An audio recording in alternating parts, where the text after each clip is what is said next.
and then we'll put a little sting on, and then on we go. Right.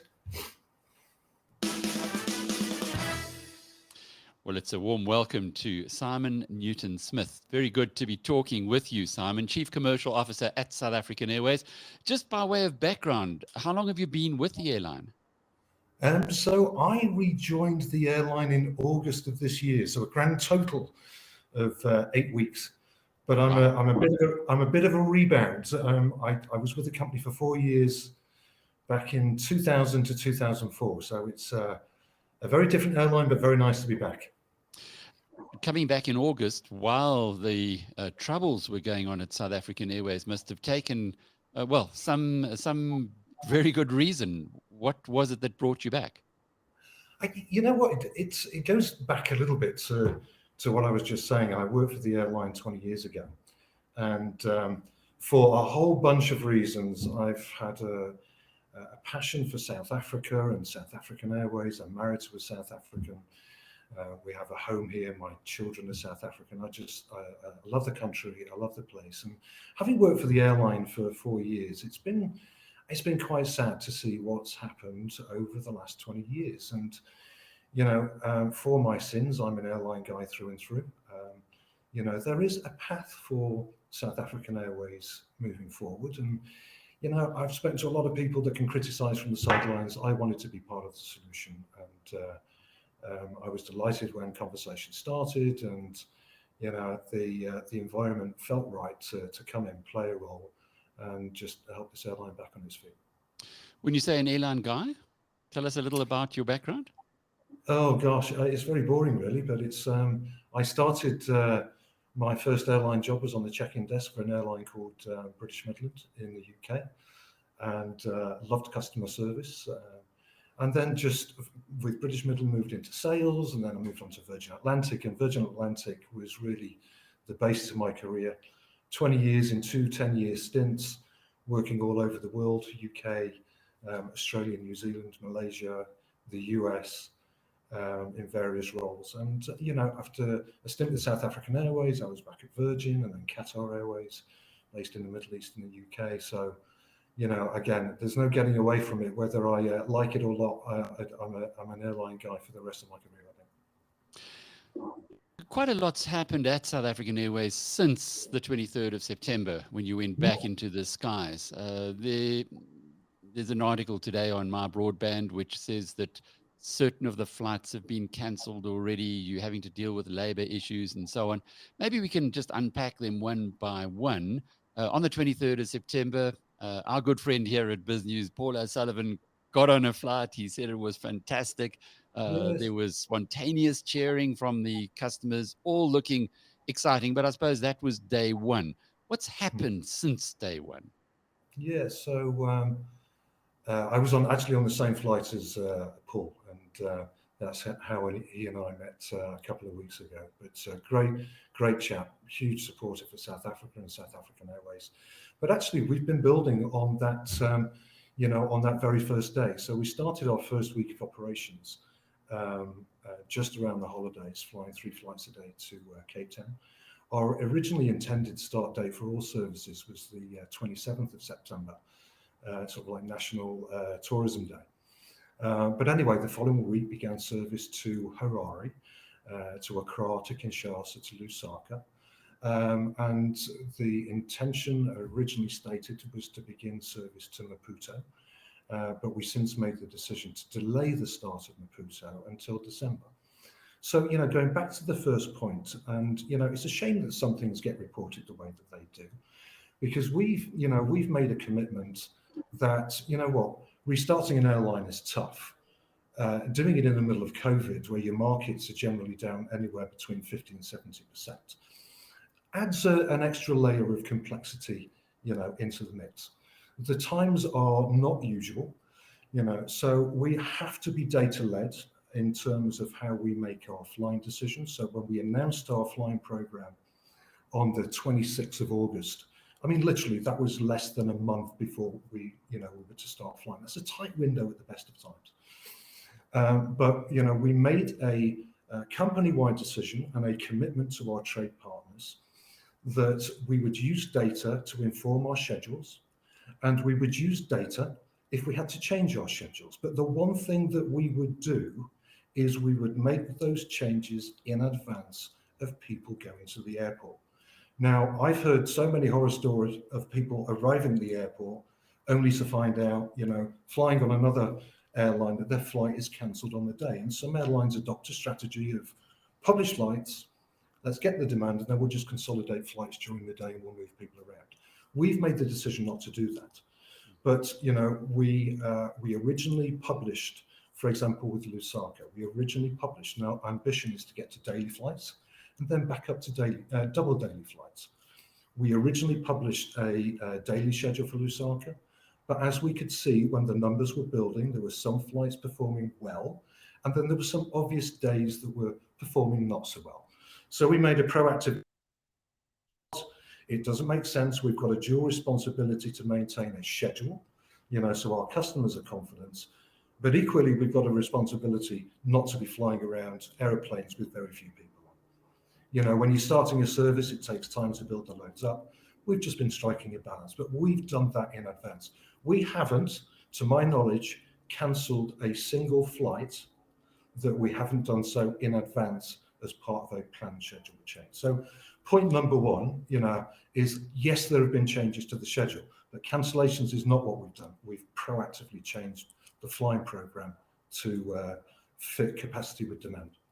Can understand that, but how long in advance have your announcements been made of these cancellations?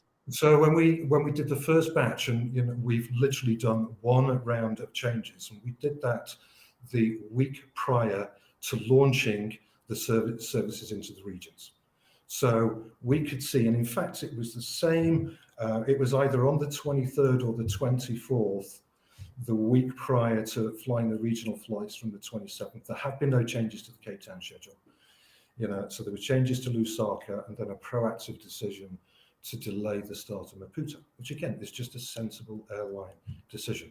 We contacted every customer directly that was impacted, gave them the opportunity to move on to partner airlines, change their dates, get a refund. So this impacted very few people. But again, proactive airline decision, but just given the circumstances.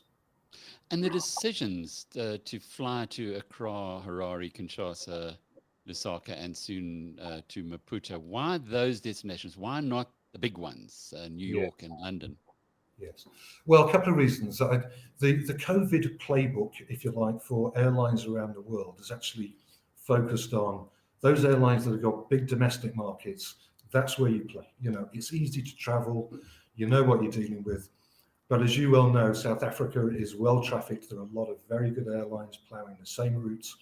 Frankly, the quickest way back to business rescue for South African Airways would have been purely flying Cape Town, purely flying Durban, purely flying Cape Town to Durban, the Golden Triangle.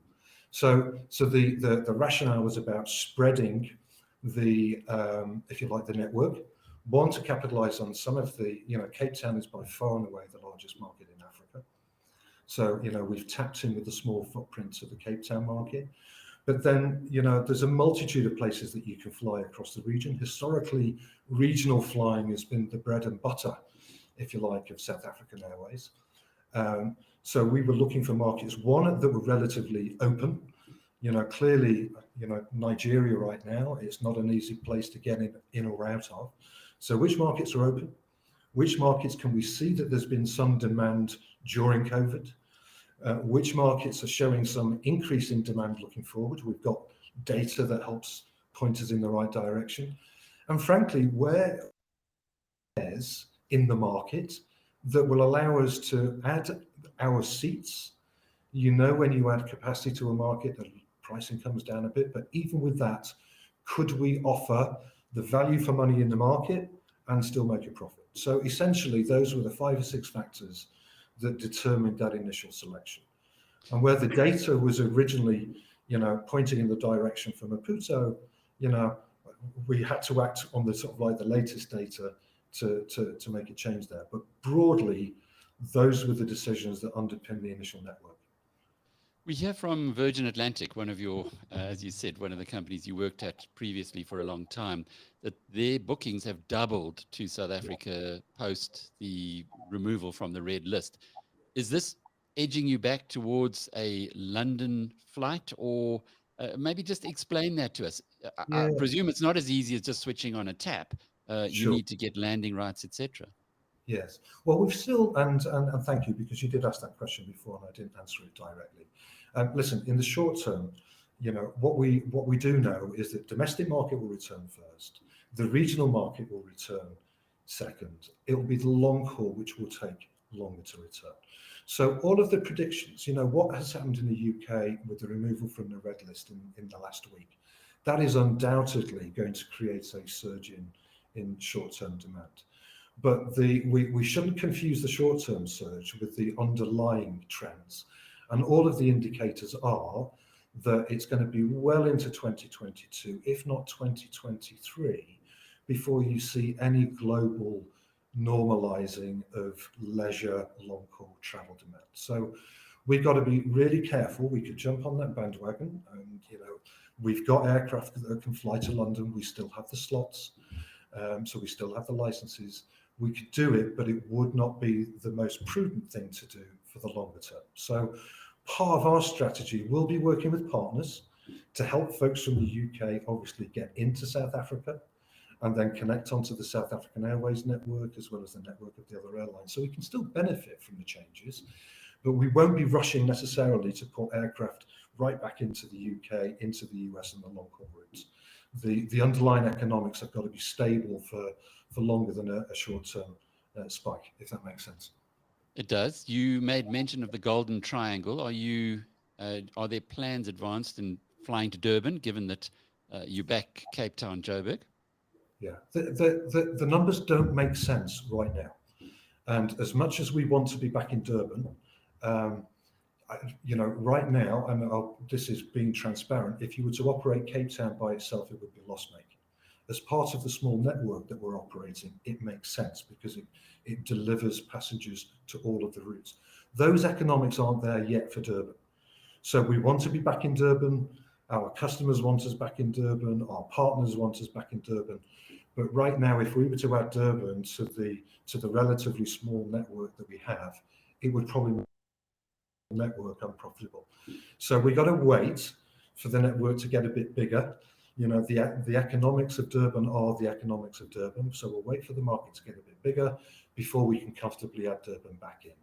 But part of what we're doing is we're working with the opportunities. Today we've announced that we'll be resuming service to Mauritius. Again, I think before the big news of London reopening, the big news was that Mauritius was reopening. So all of the numbers suggest that that is the right thing to do. So we'll start cautiously. So at the end of November, we'll start with 2 services per week on peak days, and depending on the demand, we'll go bigger from there. But again, to do the right thing for the airline, to do the right thing, frankly, for the taxpayer, we've got to build back better, but we've got to build back cautiously. Sounds very business orientated, which is, I think, music to South African taxpayers' ears. But what's happened to Mango? Is it still part of South African Airways, or are you only flying under the SAA livery? So we're only flying under the SAA banner right now. Mango, sadly, for our colleagues, are going through the business rescue process. Frankly, that South African Airways emerged from earlier on this year. So Mango is going through its own business rescue process. I have got no idea at this point what the outcome of that is going to be. I think for our colleagues at Mango, the fact that they've seen South African Airways go through that and restructure and come away with a clean balance sheet is good news. But I just don't know what the outcome of that is going to be. So we're operating. My role is South African Airways, and my role is not Mango. So I'm just focusing on making sure that, again, we build back cautiously the South African Airways brand, and we'll work with Mango later. A lot of the issues predate your arrival, as you explained to us earlier, but I had an email a couple of days ago from Samuel Amoa, who's Ghanaian, obviously. He said he lost $3,200 after buying 3 tickets to attend a funeral in Ghana. He's got no way of confirming whether he will be reimbursed. His agent, he says there's no directives from South African Airways, and when he tries to get hold of the refund line, he gets an automated message and doesn't get to hear any more. I guess there would be lots of people who are in a similar situation as Samuel is in, not just on the Yes. regional routes, but also in South Africa. What's the process for them Yeah. on Yeah. getting refunds? Well, first of all, my apologies to Samuel. Second, we know that we have had customers struggling. There's a big spike in demand for the refunds. First of all, let me tackle it in 2 parts as well. Um, as part of the business rescue process, one of the outcomes of that process was to set aside funds for everybody impacted. Holding tickets before business rescue. And people are owed money. So right now we have access to those funds. We're operational again when we came back out of business rescue. So literally, we are resourcing up to process refunds as quickly as possible. Um, you know, we've got a number of. We discovered that there was an issue with the telephone number that was being published on the website, and we are making moves to address that right now. So that number is no longer active, but the email addresses are. So what I would say is, first of all, apologies to anyone that's been caught up in that. Just delay getting a response. We are committed to getting the refunds completed as soon as possible. Again, I was in meetings today, getting even more people. Ironically, we are spending more to bring people in to give money back. And, that seems like an odd arrangement to spend money to give it away. But we know that part of building trust with the customer, building trust with the trade partners, is to get the money back to the people that are owed it, and that starts to change the dynamic for the market. But separately, if you got an email from Samuel, you have my details. If you can connect us, I'll do my best to I help will out. do, most definitely. What about the reported picketing outside your head office in Kempton Park today? Again, using the My Broadband piece as a reference, the South African Cabin Crew Association and NUMSA were due to picket, primarily because they believe that you guys are getting paid more, i.e. management, and workers had to have a 35% pay cut. Yeah. So, I mean, I'm aware of the protest that happened. I didn't see the protest. I believe it took place earlier today. There were about 50, 60 people. My understanding is that there is a small group within the organisation that is part of a group that is being prepared for roles as they come up in the business, and those roles have not been coming up with speed. And rightly so. The people of this organisation have gone through masses of change, and contracts have been restructured. And you're quite right. I mean, part of what the interim team has had to do is ensure that we emerge as a better, leaner business. So what went before is not a foregone conclusion that those were the right things to continue. To be honest, I don't know the detail of the contracts that they're referring to and the people whose salary hasn't been impacted. I haven't had access to that information. But what I can tell you, and I actually met with some of our crew just over a week ago, and I've got to tell you, yes, I think the team has been through a lot. There's stuff that we can do better. I think certainly some of the things that were mentioned to me seem like very reasonable requests. So we will be listening to those individuals with empathy, and with concern, and with the intention of finding the right way to move things forward. But to answer your question, there is a group that's disgruntled, but we are committed to fixing it. We have to fix the airline. We've also got to support the people, and there's clearly a gap. How much smaller is today's South African Airways than the pre-business rescue operation?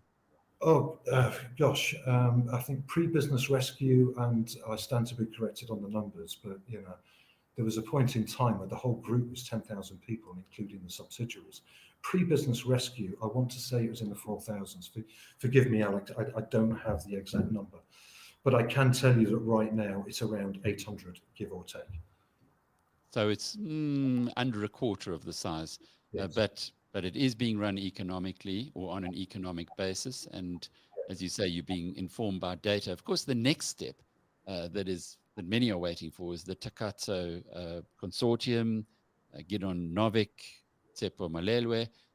Is there any update on the discussions there? So, and I'm not directly involved in those discussions.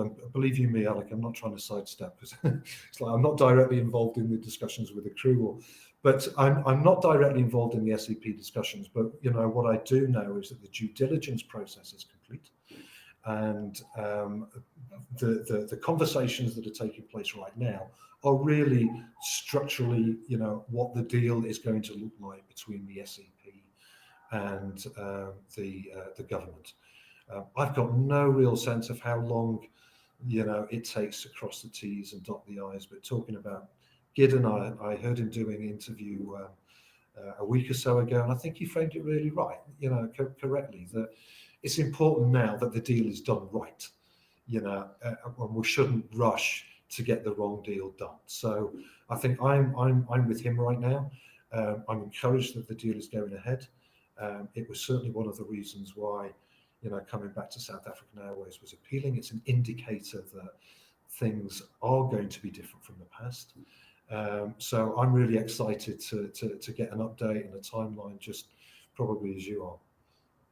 Well, to use a wonderful English saying, there is also many a slip twixt cup and lip. What would happen to South African Airways if the strategic equity partner were not to exercise, if there was something in the due diligence that they found was impossible to get to common ground with on the government? Could South African Airways continue in the way that it has been operating at the moment? That's a great question, Alex, and I'm going to answer it really directly. If we just rebuild what we had, we won't be successful. If we do something different, and the SAP is certainly a big signal to doing something different, but there's a massive opportunity on this continent that has been staring the continent in the face since the late 90s, and it's about how airlines operate within the region. I think sometimes African carriers have the aspirations of being the next Emirates or the next British Airways, and the reality is that we can't and won't be that. But there are things that African carriers can do that the other guys can't, and we need to be really clear. We need to be really clear on what our knitting should be, and we should stick to it. And there is certainly, in my mind, and I won't broadcast it to one of our competitors, but the reality is that the rest of the world needs something that we can provide, which is connectivity across Africa.